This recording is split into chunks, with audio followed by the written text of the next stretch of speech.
Guess who just got back from seeing Silent Night, Deadly Night? Okay, this doesn't feel like whimsical enough or like holiday themed at all. Give me a second. That works. I think the decapitation's on theme. They got lights. They're Grogu. Because I'm a nerd. My hair looks disgusting. That works. Sure. This bell is gonna piss me. That was kind of violent. Now I feel bad. No, I don't. I'm a liar. I just got back from seeing the new Silent Night, Deadly Night remake. And yes, the lighting of this video is absolute shit because my lamp broke and it's one of those fucking Bluetooth ones that won't let me replace the light bulb, so I need to buy an entirely new one. Probably from a new brand. And I'm never getting a fucking Bluetooth lamp again, no matter how convenient it was to turn off from my bed while half asleep. It did make me feel very powerful though. I felt like Lex Luthor. Actually, no, more Iron Man, you know, just like commanding shit. I don't know. It's off topic. Silent Night, Deadly Night. If you know me, you know that I do like some whimsical holiday horror. I have an entire list on my Letterboxd of all of the Christmas horror movies I'm going to be watching this year, and I not only had the original Silent Night, Deadly Night on there, but also the remake, which I saw today. I was originally not going to see it today, but then I was complaining about it at lunch while out with my parents, and they're like, oh, this is showing in like 15 minutes, you want to go? And I was like, sure, why the hell not? I went into this movie expecting it to be bad. It was not bad.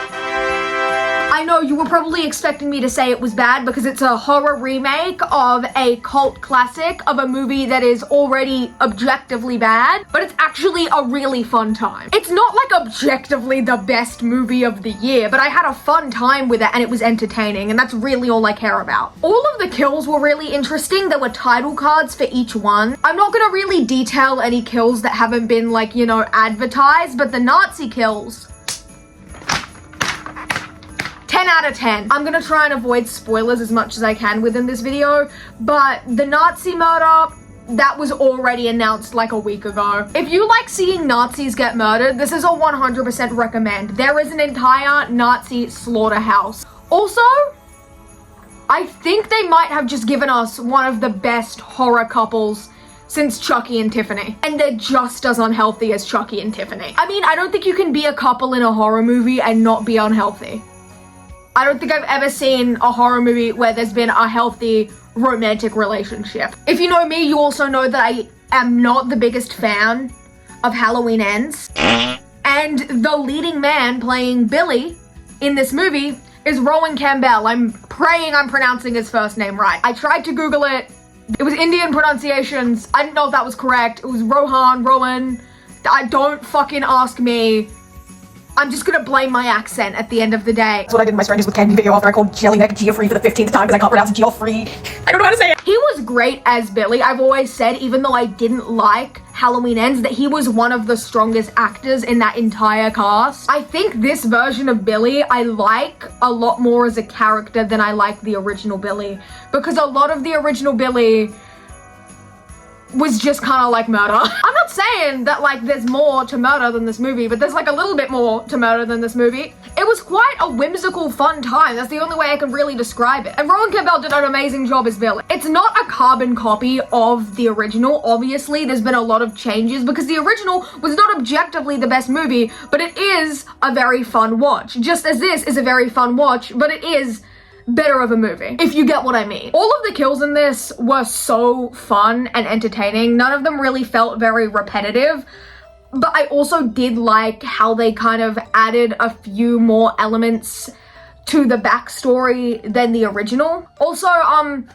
the mom doesn't get in this one. Everyone clap. Ruby Madone, I don't know how to pronounce it. Ruby, who plays Pam in this movie, looked very familiar to me the entire time. She plays Billy's love interest. She looked very familiar to me the entire time, and then I realized she was Laurie in Happy Death Day 1 and 2, and I was like, oh, I remember you now. This movie was very pretty. If there's gonna be anything anyone takes away from this movie, it's that the visuals were so gorgeous. Like, there were scenes where I was like fully gobbledygook-gulped and gagged. A lot of scenes, including Christmas lights. There were very little scenes that didn't have obscene amounts of Christmas lights in them. But the way they shot all of the scenes with the Christmas lights in the background, it gave it a very like dreamy kind of, I wouldn't say Hallmark movie feel, but like a Christmas movie feel. Like visually, this movie is very Christmassy, and not just in the way in which there's Christmas decorations on set, in the way in which it's shot. A lot of the scenes that aren't straight up murder are very like cozy and warm at times, and the way they kind of diffuse out the light in the background when it comes to all of like the Christmas lights, the string lights, all the decorations that are like lit up, it gives it a very like dreamy atmosphere, which I really, really liked. It was very yummy. Also, the director of this also directed Sweet Revenge, that Jason short film that released a few months ago, I think it was a few months ago. Mike P. Nelson.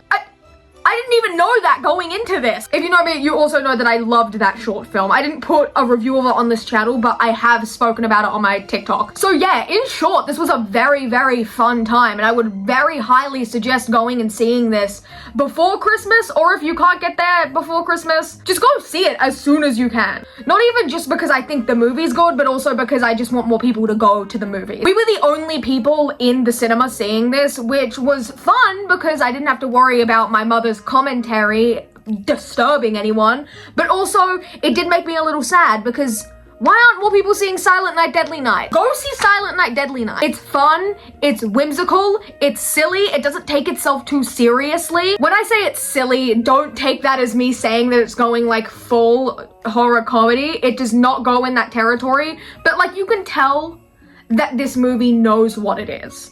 It knows it's a holiday-themed slasher about a kid whose parents were murdered by Santa Claus. And it's okay with that, if you know what I mean. It's okay with being that. And I think that's a very good tone for them to take. Overall, I would highly recommend going and seeing this, though it's not like movie of the year cinematic masterpiece, fucking Sinners level horror, but it is quite a fun watch. And I would suggest like getting a few friends and just like going to your local theater, getting some snacks, and sitting down for a fun time. Both Rowan and Ruby were great in their main roles, and I've said this once and I'll say it again, Rowan Campbell is one of the most promising leading men in horror right now. I saw him in Halloween Ends, and though I didn't like that movie, I loved his performance, and I saw him in The Monkey, and even in that, I was like, damn, this kid's got potential. So go to your local theater, grab some friends, and force them to see Silent Night Deadly Night. Have a very Merry Christmas.